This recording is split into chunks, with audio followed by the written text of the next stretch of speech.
Est-ce que le marketing est un vilain mot pour vous? Parce que là, je vais vous parler de marketing de soi. SOI, pas SOIE. Encore que, on va mettre de la douceur dans ce marketing. On va parler de branding. J'accompagne beaucoup de femmes dans leurs projets sur le net ou dans la vie concrète, des projets où elles doivent se mettre en avant. Et je me suis rendu compte que la visibilité, se mettre en avant, est quelque chose qui est très inconfortable. Et pourtant, le marketing de soi, ce n'est pas une manipulation éhontée pour amener les gens de façon un peu inconsciente à nous rejoindre. Au contraire, c'est manifester suffisamment d'authenticité pour attirer à soi les bonnes personnes qui deviendront les bons clients et nos ambassadeurs, voire même, dans mon cas, des amis. La plupart des personnes que j'ai accueillies comme clients dans mes masterminds, dans mes coachings VIP sont devenues des amis. Pourquoi ? Parce que le marketing de soi tel que j'ai envie de vous le partager, c'est celui de l'authenticité, c'est celui du sensible. D'abord, qui êtes-vous vraiment ? Qu'est-ce qui vous fait vibrer ? D'où venez-vous ? Quel est le fil rouge de votre histoire ? Qu'est-ce que vous avez de plus beau à partager ?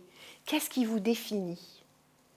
Qu'est-ce qui fait que vous avez passé des écueils, des épreuves et que vous êtes là, debout, avec encore plus de richesse à partager ?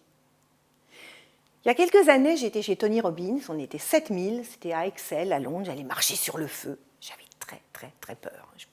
C'était très compliqué avant, après géant. Mais ce dont je me souviens, c'est qu'à un moment, il nous fait travailler sur notre plus grande peur et notre plus grand désir. Mon plus grand désir, c'était d'être sur scène. Top. Donc j'imagine, je suis sur scène et hop, 10 personnes montent avec moi, 10 femmes. J'ai compris ce jour-là qu'être sur scène, être visible, déjà, c'est pas seul. I am the best. Non, c'est nous sommes ensemble. C'était les bases de ma sororité, de ce que j'allais créer après. Mais la deuxième, c'était la peur d'être visible. Et quand il a fait rentrer dans la peur, moi, je détestais, je virais toutes les images de moi, les photos de moi, j'ai déchiré, je détestais ça. Je n'aimais pas mon image. Et au moment où je ferme les yeux, en disant, voilà, j'émanerai qui je suis, on verra de moi qui je suis vraiment, j'ouvre les yeux, j'étais sur tous les écrans d'Excel pendant 30 secondes. Et je vois cette femme, et je dis, elle est belle, mais c'est moi.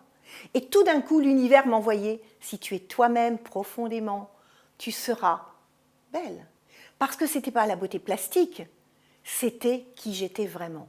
Et c'est ça le marketing de soi. Ce à quoi je vous invite, c'est de penser au fil rouge de votre histoire. Ce qui vous définit, tous les parcours, votre parcours de vie, ce que vous avez ressenti et ce que vous en avez fait comme force. Parce que ça va déposer votre empreinte, votre footprint, comme disent les Anglais, l'empreinte de qui vous êtes vraiment. Et avant d'attaquer toute vision marketing de vous, commencez par aller chercher pour votre storytelling, pour votre pitch, comme on dit, le fameux pitch de l'ascenseur, ce qui vous définit le mieux, le plus authentiquement.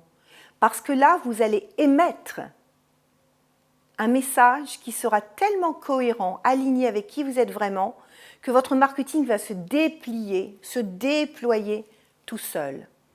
Alors, qu'est-ce qui aujourd'hui pourrait définir chez vous le fil rouge de votre histoire, ce qui vous définit le mieux ? Je vous donne un exemple. Moi, je suis descendante de lignées d'amoureuses et de femmes puissantes. Mon fil rouge, c'était je m'autoriserais à déployer ma puissance tout en étant une femme amoureuse. Ça a construit tout mon branding. Oui, je m'autorise la puissance en étant une femme amoureuse. Ça a été un de mes piliers. Ce qui n'empêche qu'après, il y a énormément de travail derrière pour déplier, déployer, aller rencontrer ses peurs, le syndrome de l'imposteur. Mais ça, vous avez plein de capsules autour dans cette longue continuité de vidéos que je partage avec vous. On va parler du syndrome de l'imposteur, des doutes. C'est normal. En revanche, déjà, trouvez le fil rouge et autorisez-vous un marketing de vous qui s'appuie sur qui vous êtes vraiment pour attirer les bonnes personnes qui viendront les bons clients, les bons ambassadeurs et les amis. Et puis, partagez-moi en dessous de la vidéo ce qui vous parle dans votre fil rouge. Qu'est-ce que vous auriez envie de garder comme épure, comme essence de qui vous êtes vraiment ? Et comment vous voyez votre cliente idéale? Peut-être que c'est vous quelque part. C'est un miroir de vous à un autre moment de votre vie. Partagez, partagez avec vos sœurs, vos amis, parce que plus nous serons nombreuses à assumer notre visibilité, plus nous serons puissantes, en harmonie et utiles au monde. Et si je peux vous y aider, ce sera avec plaisir. Prenez soin de vous, autorisez-vous à être visible. Le monde a besoin de vous.